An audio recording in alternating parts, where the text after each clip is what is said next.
제가 인터넷을 하다가 이런 타이틀이 눈에 들어왔습니다. 대통령 90도 인사 이런 내용입니다.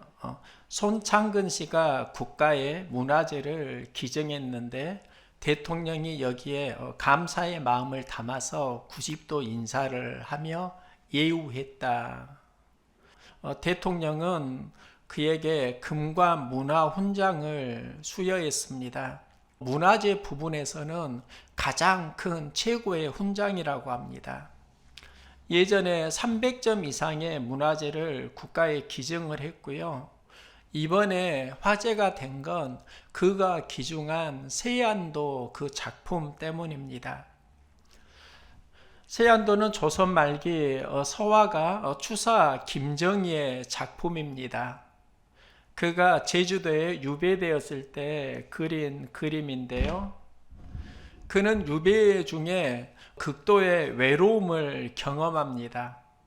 아내가 그때 죽게 되고 찾아오는 사람이 없을 때 제자 이상적이 책을 전해줍니다. 당시 책은 매우 귀했습니다. 김정희는 이상적이 전해준 책을 읽으면서 그 어려움을 버틸 수 있었다, 살아갈 수 있는 힘을 얻었다, 이렇게 고백합니다. 고마운 마음을 어떻게 전해줄까?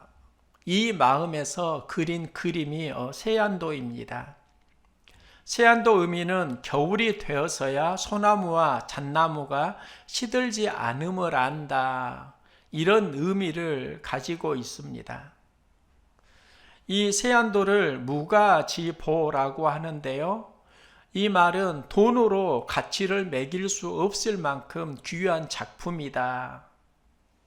전문가들은 세안도의 가치를 최소 100억 원 이상이라고 말을 하고 있습니다. 세상에는 수많은 작품이 있습니다. 세안도를 누가 그렸을까? 우리는 단순하게 김정희가 그렸다, 이렇게 생각을 하는데요. 김정희가 그렸기 때문에 물론 국보 185가 되는 작품이 나올 수 있었습니다. 그런데 어떻게 그려졌는가, 그걸 보면서 김정희가 그때 품은 마음이 있다는 것을 보게 되었습니다. 제자 이상적에 대한 고마운 마음을 품으면서 그 작품이 나오게 되고 또 자신의 상황이 그 작품을 만들게 합니다. 그러면 이런 겁니다. 세안도를 그린 사람은 추사 김정희이지만 이 그림을 그리게 한 사람은 제자 이상적일 수 있겠다. 그러면서 한 가지 알게 된 게, 작품은 실력에서도 나오지만 그 실력에 무엇을 품느냐에서 나온다는 것을 알게 되었습니다. 우리가 어떤 재주와 능력을 가지고 있다 하더라도 그 능력은 그 순간에 무엇을 품느냐에 따라서 달라진다는 겁니다. 성탄절을 맞이합니다. 그리스도인이 무엇을 품어야 할까? 지금 영적으로 매우 어수선한 시기입니다. 성탄절 어떤 메시지를 전할까 고민을 하다가 그래도 수년 동안 성탄 메시지를 전하니까 성탄절에 전해지는 나만의 어떤 틀이 있는 것을 보게 되었습니다. 그래서 오늘은 예수님의 어린 시절 이야기를 전하려고 합니다. 예수님의 어린 시절 이야기는 매우 흔한 일상의 이야기입니다. 그런데 굉장히 많은 메시지를 주었습니다. 예수님이 12살 때 가족들과 함께 유월절을 맞이해서 예루살렘에 올라갑니다. 그 당시 유월절에는 많은 사람들이 성전에 모였습니다. 예수님이 부모와 함께 예루살렘에 올라갔는데요. 그때 정황을 보면 예수님과 그의 가족만 올라간 게 아니라 그의 가족, 일가, 친척들이 함께 올라갔다. 이렇게 충분히 짐작할 수 있습니다. 유월절을 지내고 돌아오는 길에 일어난 사건인데요. 예수가 함께 동행하는 줄 알았는데 안 보이는 겁니다. 이때 마리아가 친척과 아는 자에게 예수가 어디 있는지 찾는데요. 저는 이 기사를 보면서 어떻게 12살 아이를 어머니가 놓고 올 수가 있지? 왜 어머니는 예수와 동행하지 못했지? 그러면서 이게 우리들의 이야기일 수도 있지 않을까? 항상 예수님과 동행하는 삶을 산다고 하는데 예수 없이 살아가는 우리들의 이야기일 수도 있겠다. 그 이유가 무엇일까? 먼저는 분주해서일 수 있습니다. 그 당시 6월절에 많은 사람들이 성전에 올라갔고요. 또 성전에는 많은 사람들이 있었습니다. 이제 일가 친척들이 함께 가니까 어느 누군가가 어린 예수를 적극적으로 챙기지 못한 것 같습니다. 사람은 많은데 책임이 분산되면서 일어나는 현상입니다. 우리들의 이야기이기도 합니다. 분주한 일상에서 쫓기면서 살아갑니다. 지난주 아침에 아들에게 전화를 2번 받았습니다. 평소에는 전화하지 않는데 꼭 학교 가는 날 아침에 전화하는 경우가 있습니다. 내용은 이런 겁니다. 아빠 집에다 뭐 놓고 왔는데 학교에 가져다 줘. 그래가지고 심부름을 간 적이 있습니다. 나갈 때는 모르고 학교에 가니까 놓고 온 것이 생각나는 겁니다. 또 하나는 당연하다고 생각해서일 수도 있습니다. 예수가 함께 오는 것은 당연하다고 생각합니다. 그러면서 당연한 것을 놓칠 수 있습니다. 지금은 당연한 것이 당연하지 않는 세상이 되었습니다. 예전에 주일은 예배 드리는 날이었습니다. 제가 어릴 적에 주일에 다른 일을 하면 안 된다 이 말을 들었습니다. 군것질을 하는 것도 부담스러웠던 때가 있습니다. 예배는 기본이고 예배를 드린 이후에 주일날에 이걸 하면 되느냐 안 되느냐 이런 고민을 했던 때가 있습니다. 지금은 코로나로 엄청난 신앙 충격을 주고 있습니다. 코로나 초창기에는 어떻게 예배를 안 드릴 수가 있지? 말도 안 된다고 생각했습니다. 개인이 예배를 안 드리는 것은 나름대로 이해가 되는데 교회에서 예배를 드리지 못한 상황은 상상할 수가 없었습니다. 대신 인터넷 예배를 드리면 된다고 하지만 인터넷 예배를 우리가 드릴 수 있는 상황도 아니었습니다. 예배 드리진 못하는 상황에 눈물이 나기도 했습니다. 그런데 지금 눈물이 나지 않습니다. 그러면서 예배 드리지 못하는 상황에 대한 적응력이 내 안에 생겼다는 것을 알게 되었습니다. 그런데 이게 더 큰 문제입니다. 지금 코로나 환경 속에서 어떻게 신앙생활을 해야 하는가? 그리고 그 충격 속에서 이제 우리는 적응해 가고 있는데 하나님 예배자로 적응해 가고 있는가? 예수님 없는 삶으로 적응해 가고 있는가?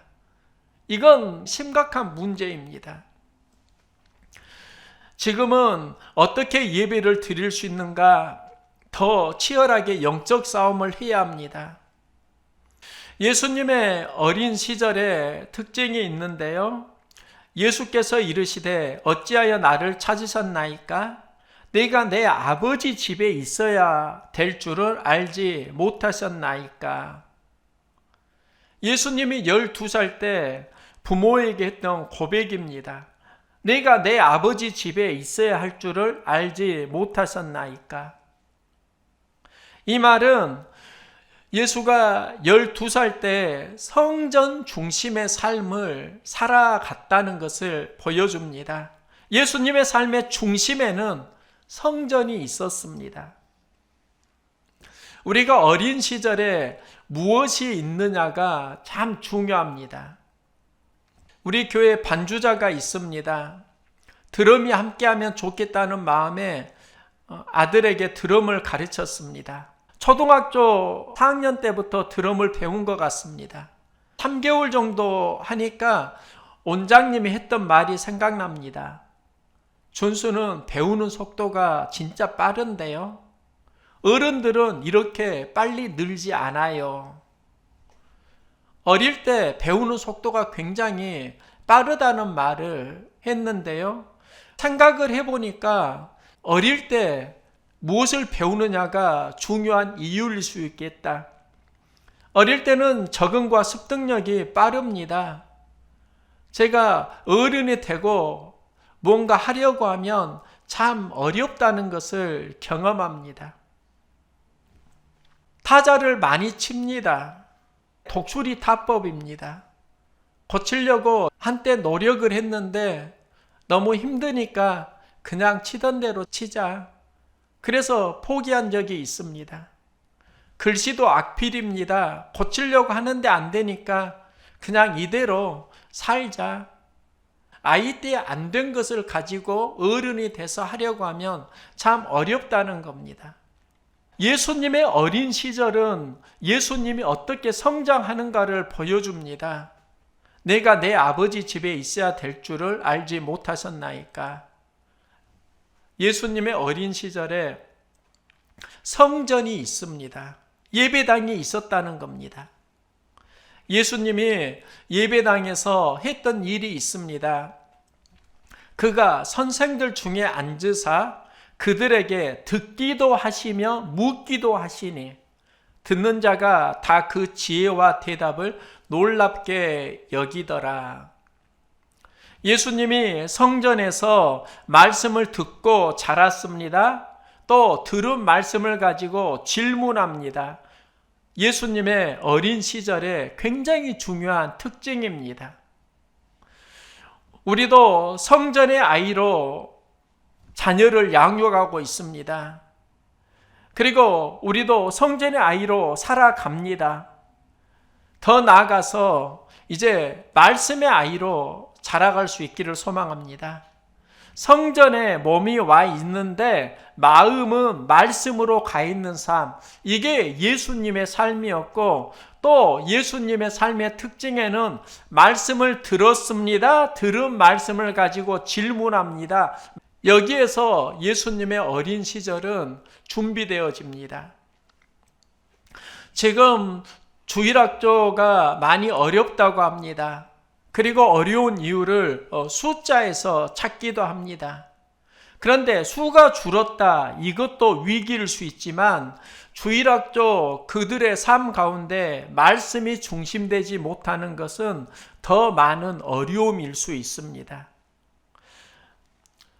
아이들이 말씀으로 자라지 않고 말씀에 대해 궁금증이 없으면 믿음의 상상력은 성장하지 못하는 겁니다. 나는 세 아이의 아빠입니다. 자녀를 기르면서 초등학교 때는 첫째 아이가 좀 특별한 줄 알았습니다. 공부도 못한 편은 아니고 운동도 탁월했고 음악에 대한 감각도 있었습니다. 그런데 지금은 그런 생각이 들지 않습니다. 핸드폰이 들어가면서 집중력이 많이 떨어지는 것을 보았습니다. 마음에 예수 중심의 삶 속에 핸드폰이 들어가면서 집중력과 에너지는 많이 약화되는 겁니다. 이건 우리 아들만의 경험이 아닙니다. 이 세대 우리는 엄청난 영적 전쟁을 하고 있습니다. 우리가 해야 되는 영적 전쟁이 있습니다. 게임의 아이가 성전의 아이로 자라길 소망합니다. 말씀을 듣는 아이로 자라기를 소망합니다. 또 말씀을 들었으면 말씀에 대해 질문하는 아이로 자라는 겁니다.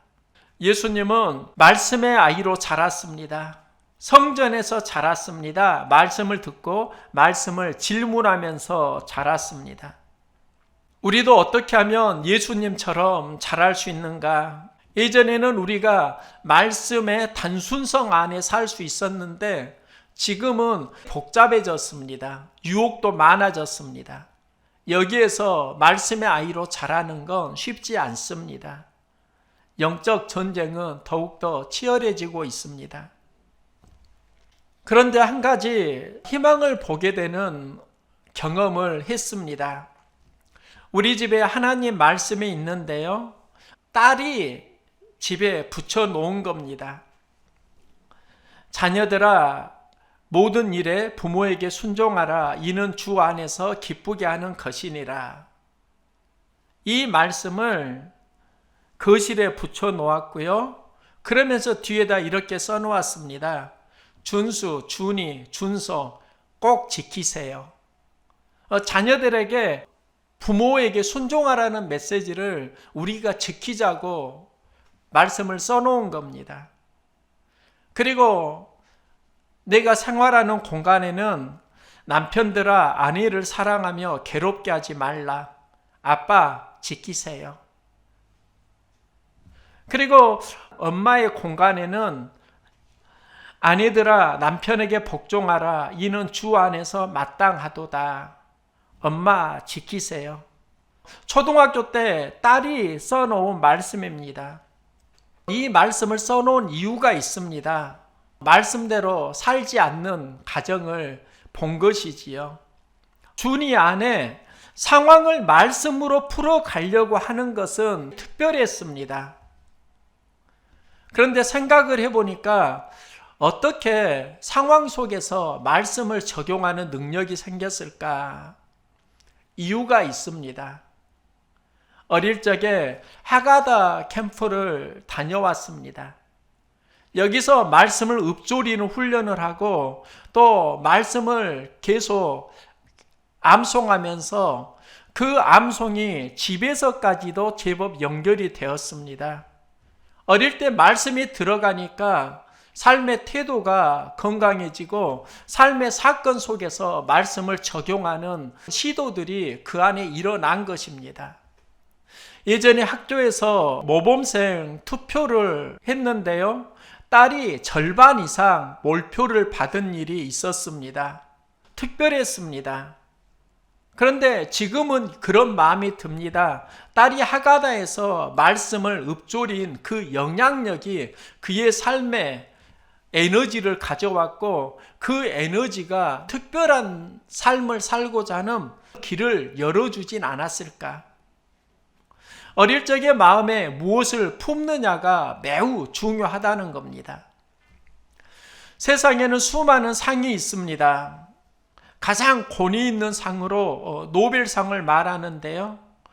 우리나라는 김대중 대통령이 한 번 받았습니다. 노벨상을 가장 많이 받은 민족이 유대인입니다. 유대인의 인구는 우리나라보다 훨씬 적을 뿐만 아니라 세계 인구의 0.2%입니다. 그들이 노벨 수상자의 약 22%를 차지하고 있습니다. 이유는 무엇인가? 가장 보편적으로 알려진 논문은 어머니의 가정 교육입니다. 유대인 어머니는 자녀들을 집에서 교육할 때 성경을 암송시킵니다. 아이들이 하나님 말씀을 외우면서 자란다는 겁니다. 마땅히 행할 길을 아이에게 가르치라. 그리하면 늙어도 그것을 떠나지 아니하리라. 무엇이 회복되어야 하는가? 하나님의 성전이 회복되어야 합니다. 예수님의 어린 시절의 특징은 성전을 품고 자랐다는 겁니다. 말씀을 듣고 말씀에 대해 질문하면서 자랐다는 겁니다. 인류의 수많은 사람들이 예수님이야말로 가장 큰 메신저였다, 이런 이야기를 합니다. 예수님의 메시지는 권능이 있었고 또 그 권능 속에 많은 사람들이 영향을 받고 치유되고 회복되는 사건이 있었습니다. 그런 영향력을 행할 수 있는 예수님의 특별한 메시지가 어디서 나왔을까? 어린 시절에 성전 중심의 삶이 있었고 성전에서 선생님들과 함께 말씀을 듣고 말씀을 물으면서 자라는 그 시절이 영향을 미쳤다는 겁니다. 지금 우리의 삶이 성전 중심으로 자라길 소망합니다. 말씀을 듣고 말씀을 질문하는 삶으로 자라면 우리는 성장하는 삶을 살아갈 수 있습니다. 예수님의 어린 시절 성전과 말씀이 있는데요. 이때 항상 예수님과 함께한 사람이 어머니입니다. 성전에 함께 갔다가 돌아오는 길에 예수를 잃어버립니다. 하루길이 지나서야 그걸 알게 되고 예수를 찾는 데는 사흘이 걸립니다. 여기에서 우리가 들을 수 있는 영적 메시지가 있습니다. 예수님과 동행하는 우리의 삶 가운데 그 동행에서 잃어버리는 데는 하루가 걸리지만 다시 찾는 데는 사흘이 걸린다. 우리가 잃어버리기 쉬운 신앙생활, 회복하기 어려운 신앙생활을 보여주는 게 아닐까요? 우리는 분주히 살면서 예수를 잘 잃어버리는 사람들입니다. 언제 어디서 잃어버리게 될지 알 수 없습니다. 어머니가 예수님께 잃었을 때 상황을 말합니다. 내 아버지와 내가 근심하여 너를 찾았노라. 우리에게 근심의 시기가 누구에게나 다 찾아옵니다.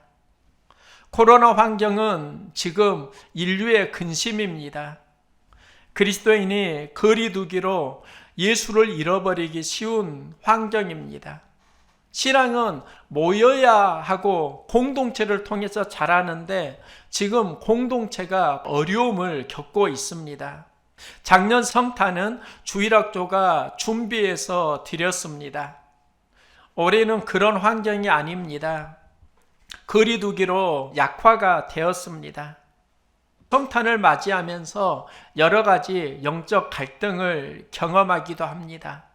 그런데 제가 성탄을 준비하면서 가장 두려운 게 있습니다. 성탄 많이 준비하지 않으니까 편한 부분이 있습니다. 그러면서 편리한 데 익숙해지는 거, 그게 두려움이기도 합니다. 예수 없는 성탄에 익숙해지는 건 아닐까? 다시 예수를 만나는 사건이 어떻게 일어날 수 있을까? 우리는 예수가 필요한 사람들인데 어떻게 해야 될까?